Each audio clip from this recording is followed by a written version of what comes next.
Greetings, everybody. Today I will cover past lifetime experiences and how to remember them, how to pay attention to the signs, and the good and the bad. Why is it good to remember things and why it's not a good thing to remember sometimes.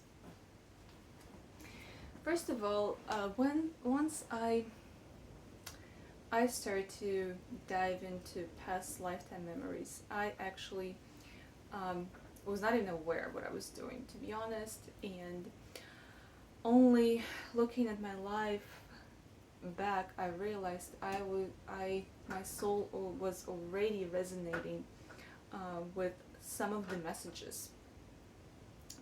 Some of the messages that I will encounter, the messages that will appear, books maybe that will appear, the information that will come my way, and so on, from a very actually early age. So I will probably start with the basic ones. First of all, they say every child remembers their past lifetime before their age of 4. And it's very crucial that a child is not really restricted before age 4. Because they are still in that transition. They're still transitioning from that past lifetimes that they had, especially the one that was right before. And so it's important to sort of allow them to unfold and transition from that previous lifetime into this lifetime.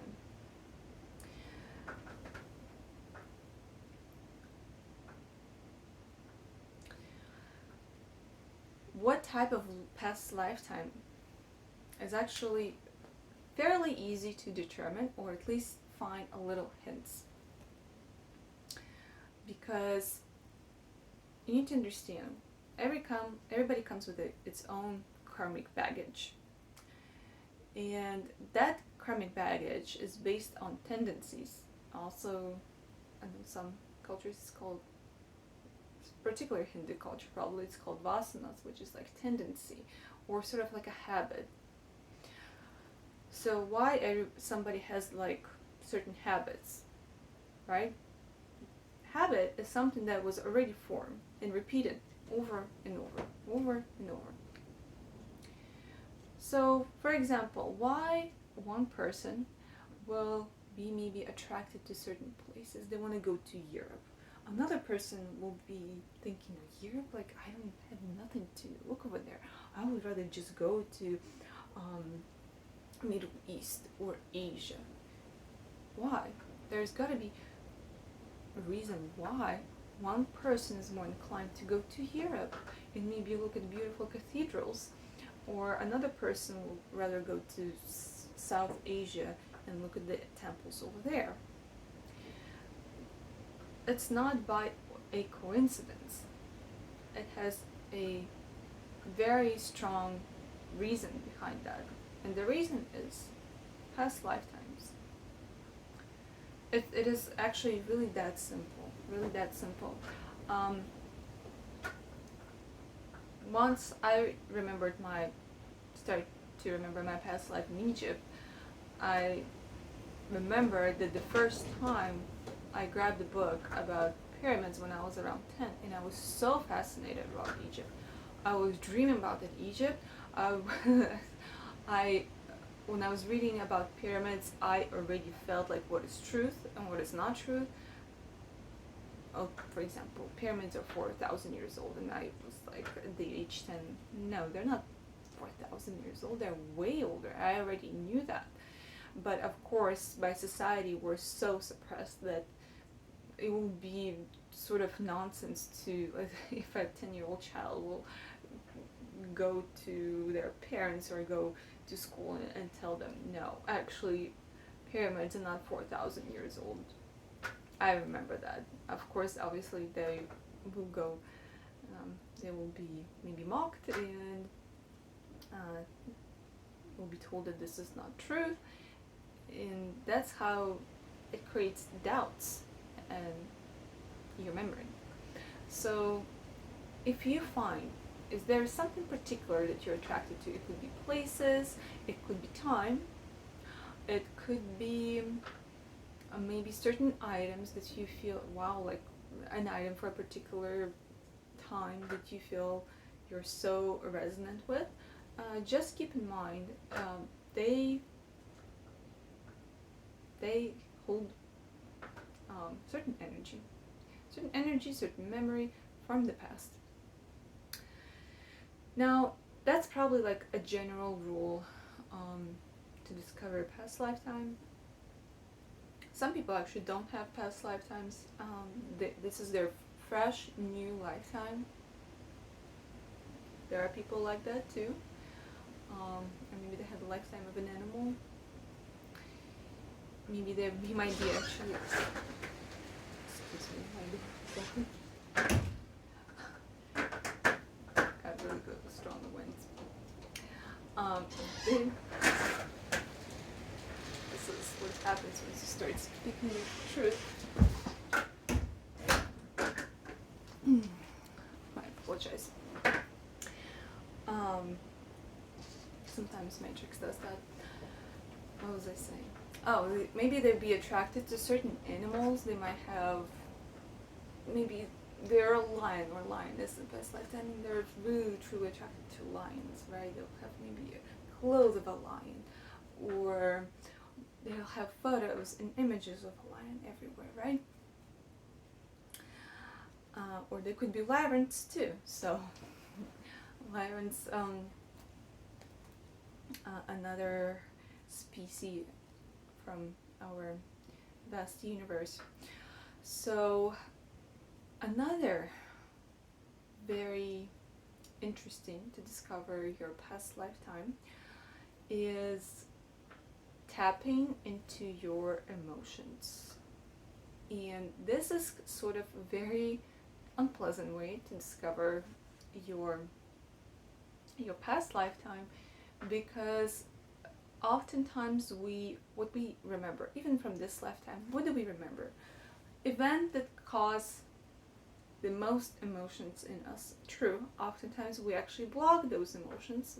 A psyche is very intricate system, so oftentimes we will actually block those very unfortunate events because this is something that was too painful and maybe we couldn't handle.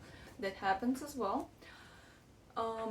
But normally we tend to remember what was really, really pleasant or was really, really unpleasant, right? Again, memory and karma, they're all tied together.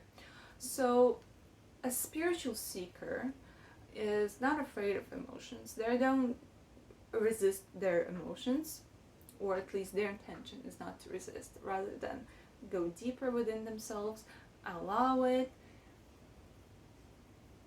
respond to it, not react to it, sit with that unpleasant emotion. So what sometimes happens, if you sit long enough with really maybe unpleasant emotions in your body, or something happened, maybe event happened, maybe even somebody died, I mean, millions of events could have happened.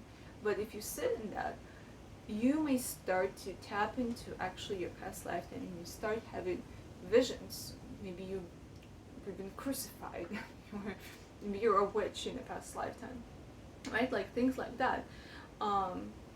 It's very highly possible, because we think we are living our brand new life, and on one level it is true, but also what tends to happen is that we just basically attract events, we create the events that resonate with our karma, with our karmic baggage. So, and on another level, we're just living the same experiences over and over again. And maybe faces change, characters change, time change, phones appear, but when it comes to our inner experience, it's all still the same. But I'm not going to go far into that. Basically, tap into your emotion, sit with this, and you may start experiencing visions or feel to it, or you may actually, not visions, but you may start actually have a feeling like you have already experienced that. It's some sort of like a deja vu, maybe you're a witch or something like that, right? And the third way to remember your past lifetime,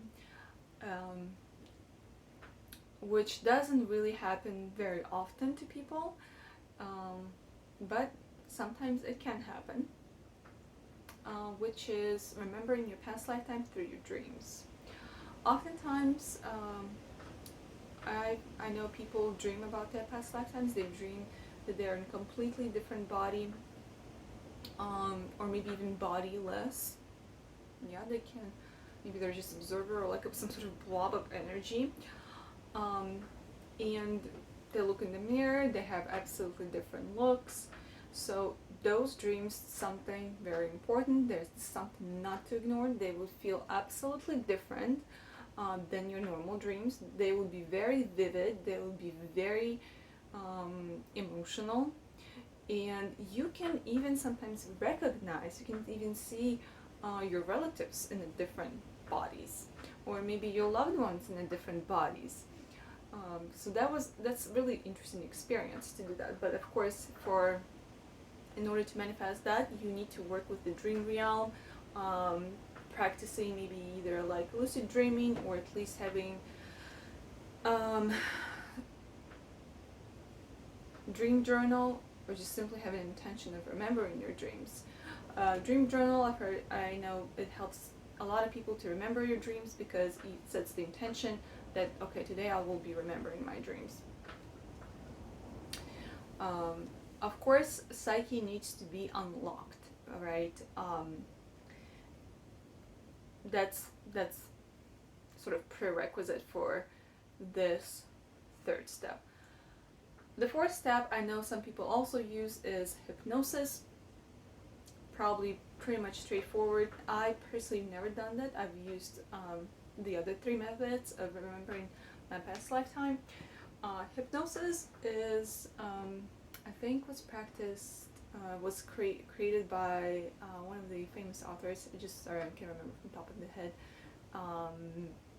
But there is a technique for people to remember their past lifetime, and sometimes even heal from certain events. Maybe there's like blockages, mental blockages that translates into physical and other subtle astral bodies, which eventually translates into physical, where, let's say, modern medicine didn't work, nothing worked, but allowing that experience of that past memory really did wonders on so many people already.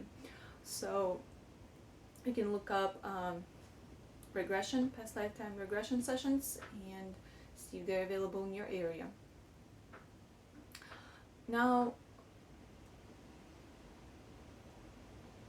what about the pluses and minuses of remembering your past lifetime? Of course, the pluses of that is it gives you certain understanding of your capabilities, your skills. It gives you access to certain knowledge. Let's say maybe if you remember that you're alien from a star, maybe you're a priest over there. Can you imagine if you had those skills, and you can unlock those skills, and you can unlock that information and certain codes, and just use that wisdom on your day-to-day life? Obviously, it is going to be so helpful. It's going to be so healing for you. It's going to be also healing for society and maybe an environment.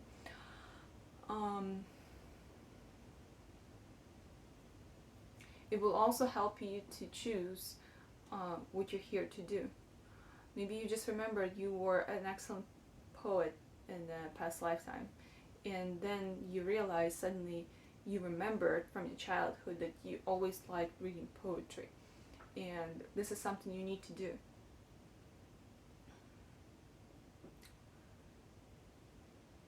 It's like you have already built momentum. It's the same as you have on your resume 15 years of experience in literature, but then you forget about it, and for whatever reason you decide to be a designer and starting from scratch. Like, and nothing wrong about it, maybe you do want to become that, but if you already build the momentum of having 15 years of experience in literature, and most likely you can continue that. And can you imagine what type of the mastery of that skill, remembering just that memory, can provide you?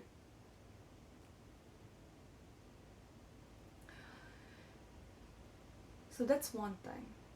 Another thing is understanding and maybe understanding and remembering certain people in the past lifetime. Maybe you were attached, and I've heard, actually this is a real story. I remember when the woman shared, she said, I was so attached to my child.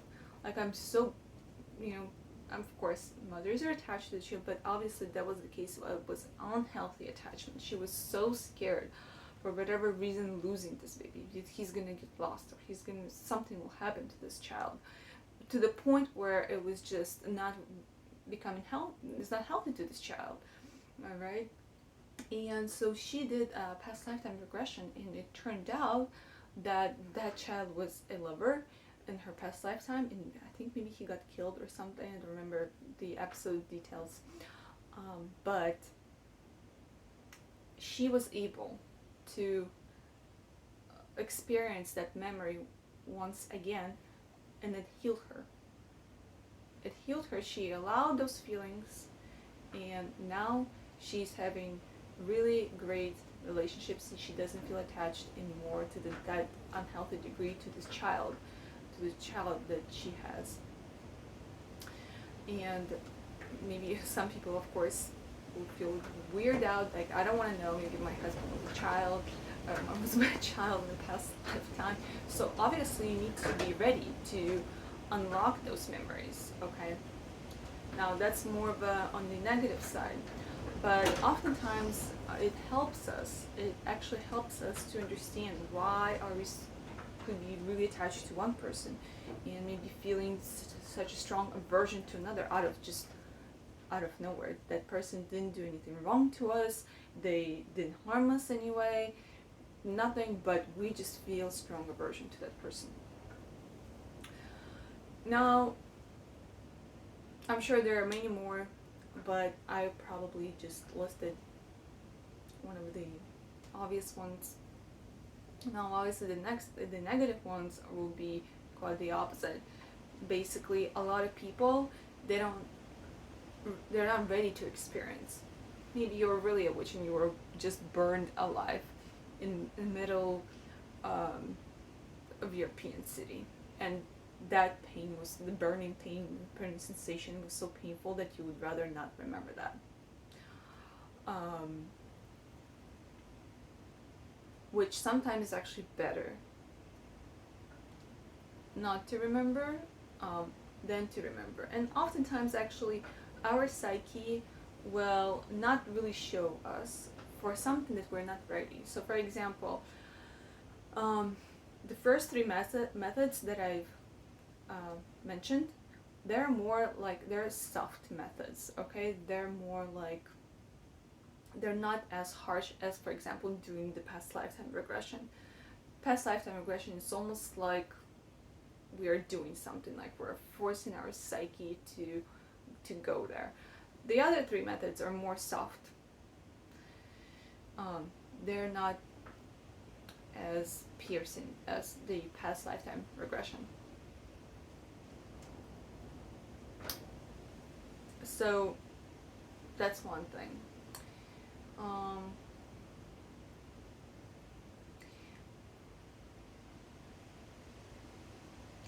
I'm trying to think of another negative thing.